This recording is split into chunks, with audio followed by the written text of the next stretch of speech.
welcome again from my heart.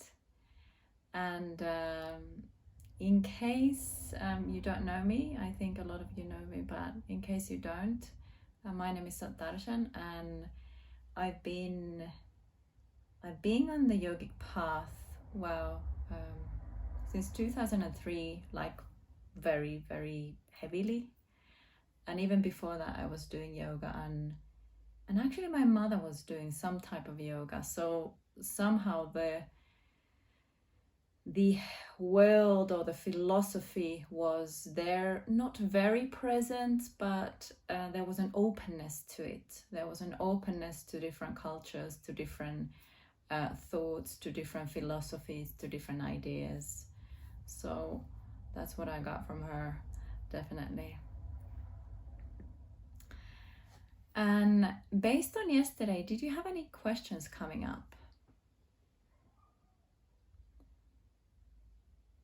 Or was it easy to understand everything, or you had some further thoughts about what was said and the practice we did and so on? Okay, no questions. So let's start with the inner child. Most probably like 90% of the time, maybe even more, when we get emotionally triggered, it's based on something happening with the inner child. So we don't actually emotionally get triggered by much else than our, let's say, our fears, our insecurities, our conditioning that is based on something that has happened to us before when we were children or young people, or something that we already came with. Maybe in the womb we felt afraid because somehow the environment around our mother was hostile, so we developed a fear to be in our bodies. We developed a fear regarding the external world. So then as adults, if we are coming up against situations where this fear would be triggered, let's say that we're laid off, we're losing our livelihood, then we are somehow feeling that, okay, the external world could be hostile and we just don't feel safe here. It's not safe to be here. The external world is not supporting me in any way. On the contrary. Yeah, so the fear that we feel and the insecurity that we feel and all the stuff that is included in that is not really a mature person's fear. It's not mature person's insecurity. But there is the inner child. There is that little person, little child in ourselves, a part of us that already experienced that thing, a similar thing, not exactly the same thing, because we were not working when we were in our womb, or we were not working as 1 or 2 year olds, but it is like resonance of a similar situation that then is triggered, and we start seeing the world in the original way that we felt it when we first experienced this similar situation or similar kind of situation. So the tricky bit is that when we're children, we're very, very open, and we're kind of like sponges, and we don't have filters. As we grow, little by little, we start getting filters. We start getting rational understanding of things. We start getting analytical understanding of things. We start being able to draw boundaries, which is very important also. And basically, we experience everything that happens in the surroundings. The younger we are, the more we experience as if it's something to do with us. and even to the extent that it's happening because of us and that there's something wrong with us. Yeah. So, and I would say most people have some kind of insecurity about their worthiness, or it could be that they feel very different from other people.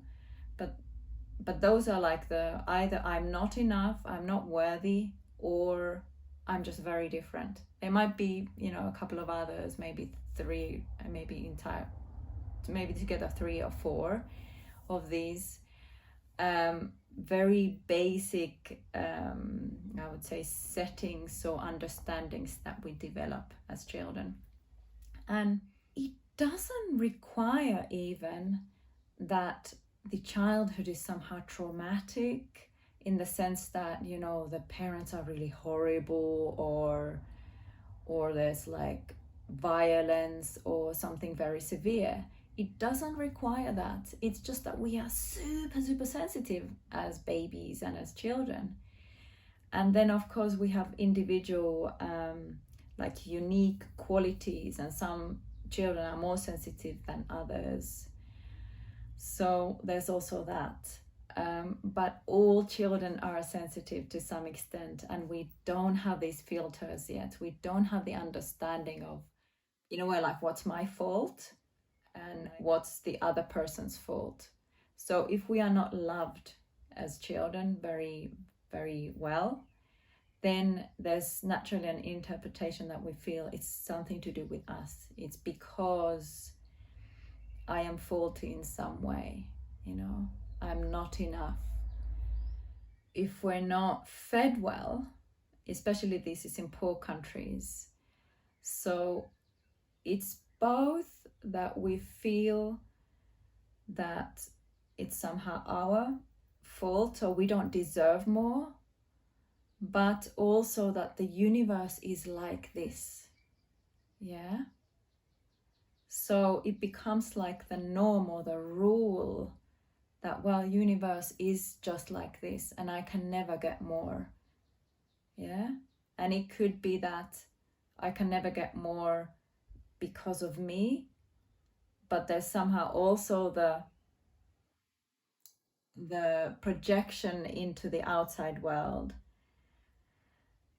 And this is a wound that we can easily carry all throughout childhood, adulthood, into old age, and even until we die, unless we address these things. The inner child is kind of like the innocent aspect in ourselves, which is very sensitive, could be very intuitive as well, but it's usually also quite wounded. So we need to work with it. The younger we are when things happen to us, the more likely they are to really be a construction or construct of the basic quality of our psyche. Yeah, and it takes quite a lot of effort and time and understanding to then start unraveling all that understanding, but it's possible. And that's the beautiful thing, is that nothing is irreversible in this sense.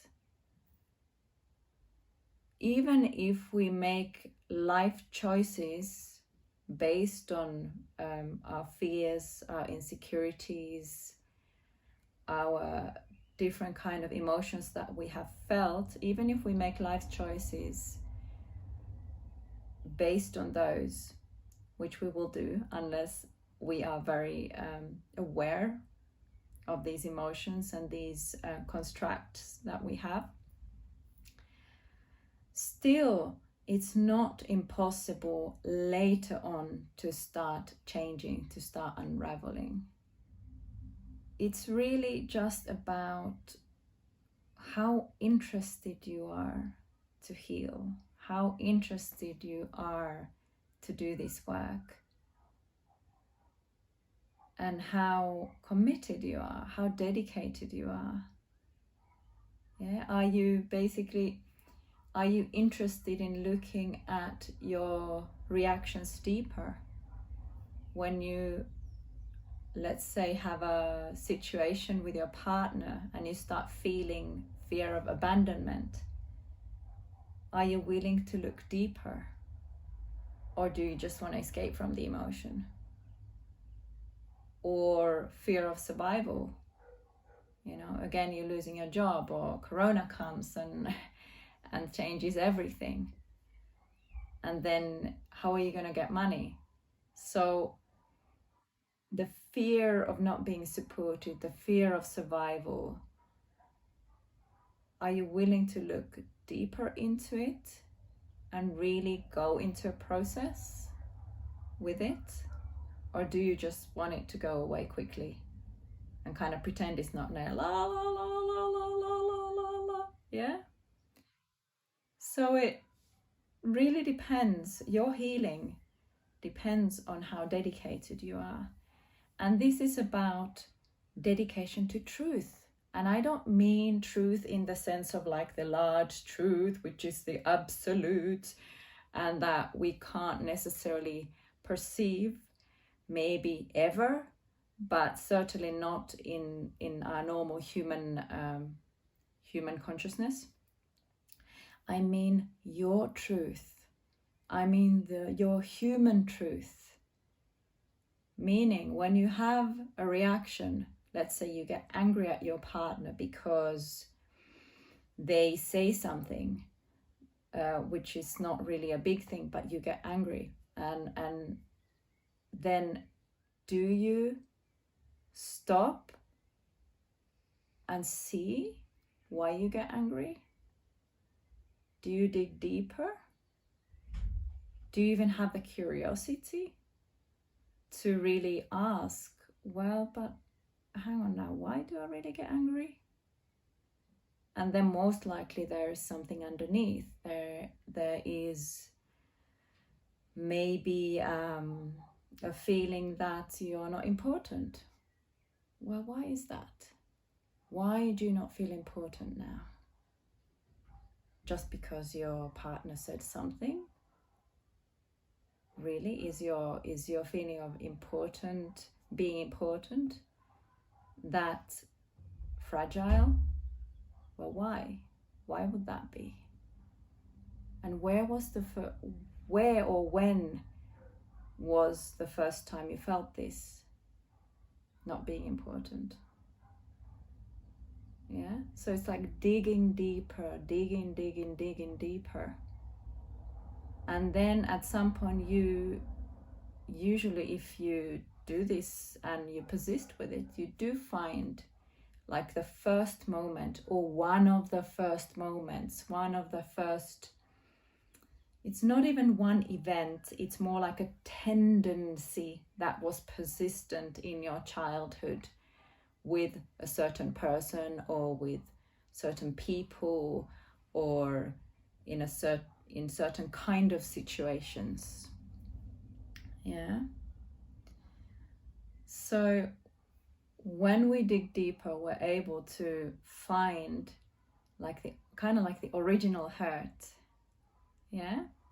And that is usually when you're able to find the original hurt, that's usually a moment that it's very important to look at it from all sides of it. So it's not just that you look at, your hurt alone, but what's really liberating is that you're able to also consciously understand the dynamics that was going on. Yeah. So not just that let's say your father or mother was a little bit dissing, that they were a little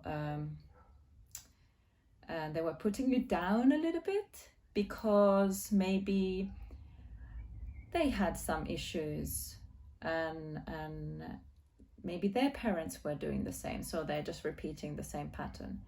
So it's not enough just for you to know that this was happening to you and how you felt and how it made you feel, but it's important also to see the other side, to understand somehow possibly even the emotional state that the other person was in, but certainly the dynamics, certainly like the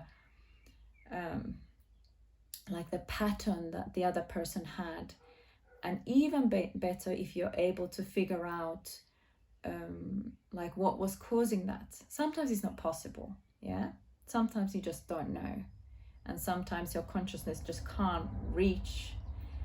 But many times it is possible to figure out a lot of different things about the dynamics of where you have been traumatized, where you have been hurt. What's happening with the inner child is that, and all these emotions and all these traumas and all these hurts, is that in the moment when something happens that we feel shocked, we feel really afraid, we feel betrayed, we feel that we are abandoned, we feel really sad, whatever it is. When we feel a strong emotion, and you know, for children, emotions are very strong because they don't have the filters yet. They don't have the rationalizing that they can use. So when these emotions come, they can be really overwhelming. And depending on the situation, depending on how aware your parents are, or not, maybe not even aware, but how healthy, healed your parents are, they might be able to be there for you in that moment when a strong emotion comes. They might be able to hold the space for that, yeah? It's like, and holding the space means kind of like, you know, when a child has a tantrum, then as an adult, you just kind of, it's like you allow it, but you keep a certain frame for it. You know, you allow it to happen. You don't deny that it's happening. You don't get panicked. You don't get angry. But it's just like, okay, well, this is happening. Or it's all right. Maybe you hold them physically, maybe not. And you allow it, the energy to go through. Yeah. So when a child experiences this, they feel held. If the parent, on the other hand, gets angry, or they get worried, or they leave the child feels very alone with their emotion. Yeah. And when a child is alone with an emotion, it can't really deal with it much. So one of the first reactions is to block it. Yeah. Another thing could be just like to make it stronger because the child is craving attention. But maybe that doesn't work. So at some point it's denied, kind of, I don't feel this feeling anymore. I don't feel this emotion anymore. So what happens to a child that is left alone with their emotions? And I would say that even with the greatest parents, there's some of this happening because it's just not really possible to be there. Well, I can't say possible, but it's not very realistic, or it's not easy to be there for a child for 24/7 all the time throughout the 7 years of their life. Yeah. The more a parent is able to be there for the child and hold the space for them in everything that they experience, the better. But at some point, evidently, when it can start happening more, that the child can start holding the space for themselves. But anyway, when a child feels alone with their emotion, and if they block it, if they deny it, if they feel that they don't have maybe the right to experience this, or it's not safe to experience this emotion, then what happens is that with the emotion, they also cast out a part of themselves, that part which is the one that experiences that hurt, experiences that emotion. So that part then also remains like frozen. Yeah. So then when we get triggered in some moment in our adult life, it's like the frozen part of us is waking up, and it is starting to run the show. Yeah. So it's what takes over, and then we lose our adult authority. Yeah. And then we might end up doing things or thinking things or planning things or reacting to things in a way which are really childish. Yeah. They're very human, but they're childish. They come from a child's perspective to some extent. And the only way we can integrate this frozen part of us, because as long as it's a separate part, as long as it's something that remains somehow in the shadows, it can take over. Yeah, it can rule us, it can run our life into a certain direction. And then we make decisions, we do things which we don't really, in our conscious self, we don't really want. So to integrate this part, integrate this frozenness, integrate this little childish part in us, it's like we need to love that part. We need to allow that part. Just like I was speaking yesterday about allowing emotions. Yeah. Allowing the emotions to run through us without getting attached to them, without kind of running along with them, but without even an inkling of resistance to them. Even if you feel like, oh, I don't want to feel this emotion, still you can allow it. And you can hold the space for those two emotions. So you can hold the space for the, for the part in you that feels, oh, I don't really want to feel this emotion. And also the one that is feeling that emotion. And this is the way we can integrate these parts back into ourselves, back into our life. And there's always something very beautiful. There's like a gift or power that these hidden outcasted parts have in them. So when we are doing this work and we are somehow claiming back the different parts of ourselves, we're integrating everything, then we're also able to manifest more our gifts. We're able to manifest more our power. We're able to manifest more ourselves and our consciousness into the world. It's like you're becoming more yourself, yeah? And you're being empowered in who you really are. And at the same time, the love in you grows.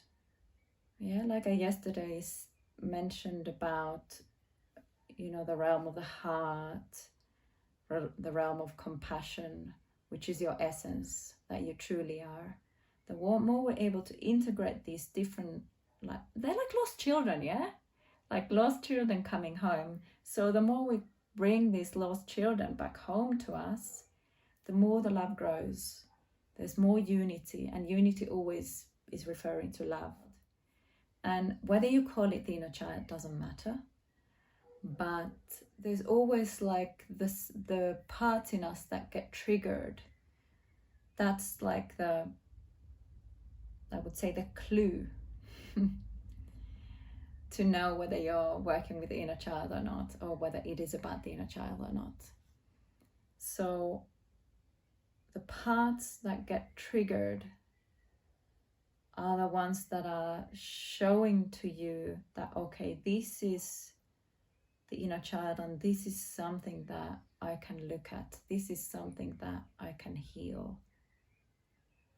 This is something that if I heal it, I will feel more whole.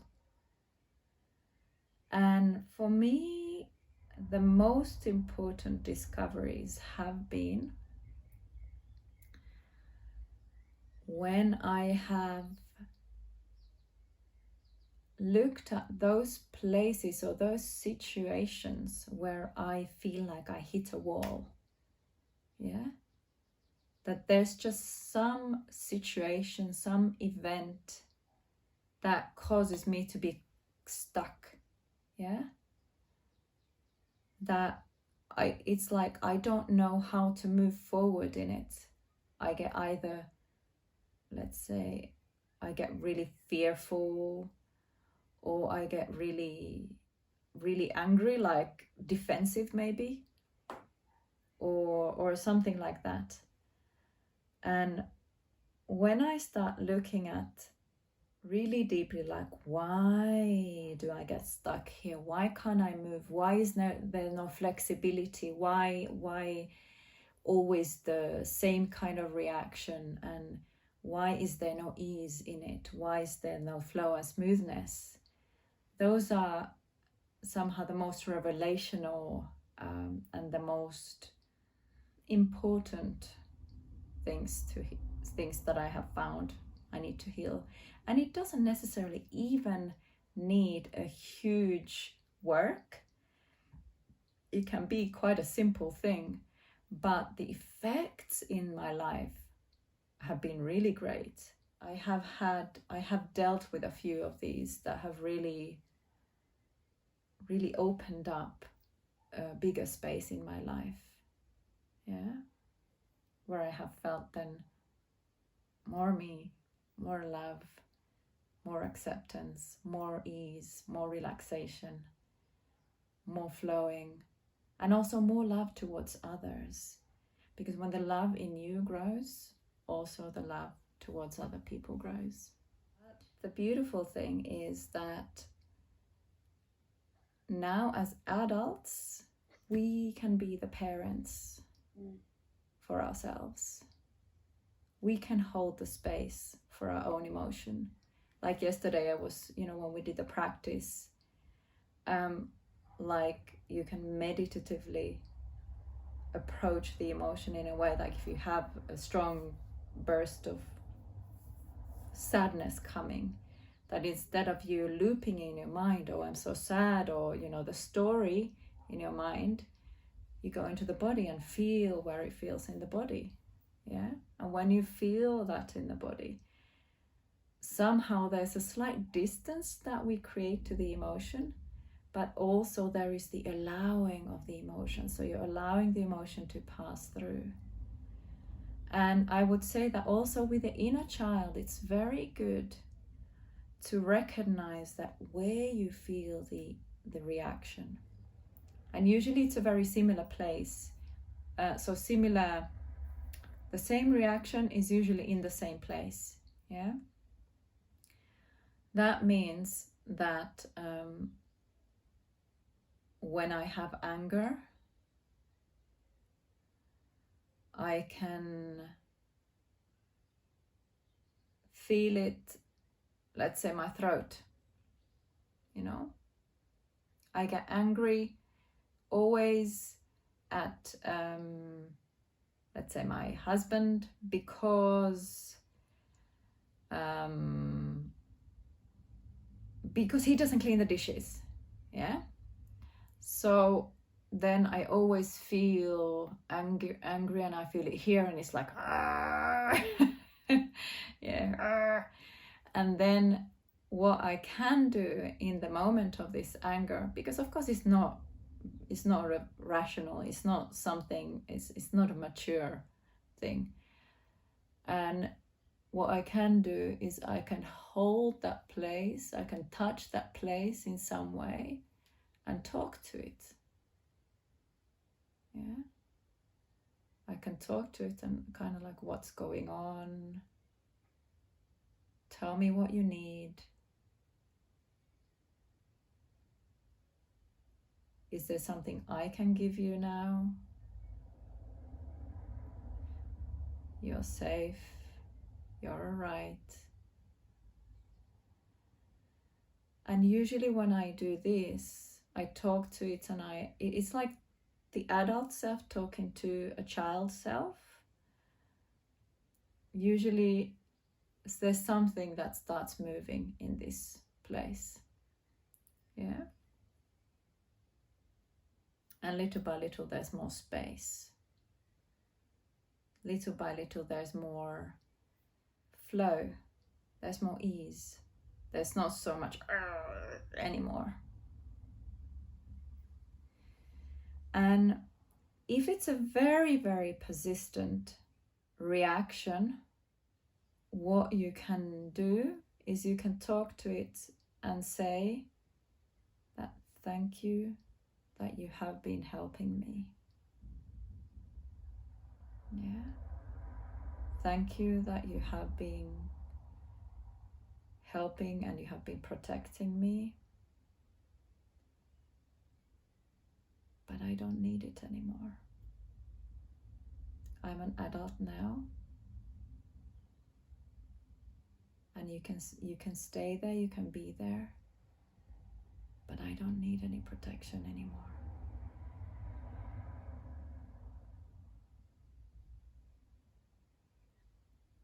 Because all these even like malicious tendencies that we have are actually somehow trying to serve us. They're somehow trying to protect us. They're somehow trying to do something good. And for a moment in our lives, it was probably working. It's just that it's kind of outdated now. But we need to give it positive feedback. We need to give it love, and we need to give it recognition. See, this work has to be done through love. It has to be done through embracing things and including things. Because otherwise we're just repeating the same that we did already way before, which is trying to push things out, trying to keep things away because we don't accept them. We don't accept our reactions, we don't accept our emotions, we don't accept these parts in us that actually require attention, love, and recognition. It's not about self-improvement because I'm not good enough. It's about wanting to heal because you love yourself. And one of the good things to know when we're doing this work, or one of the helpful things, is to realize that this is not personal. That even though it's your individual process, it is a very universal phenomenon.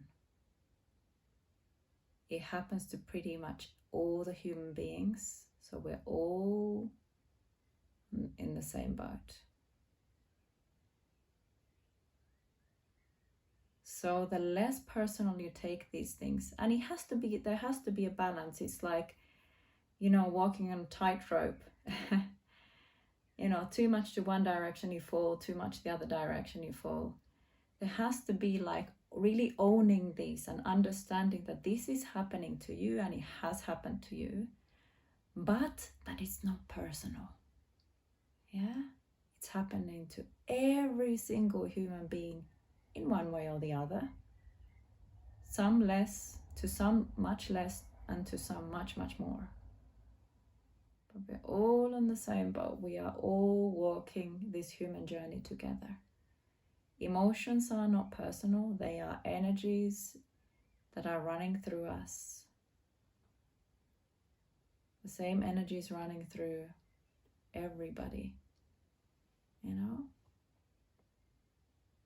It's just how, it's like we interpret them personally. What this does, it creates a healthy distance but a healthy closeness, which is needed for this process. We can't be too close, because then we just get entangled and then we identify with it. But there has to be some sort of identification, otherwise it doesn't even become into the list of this is important to deal with.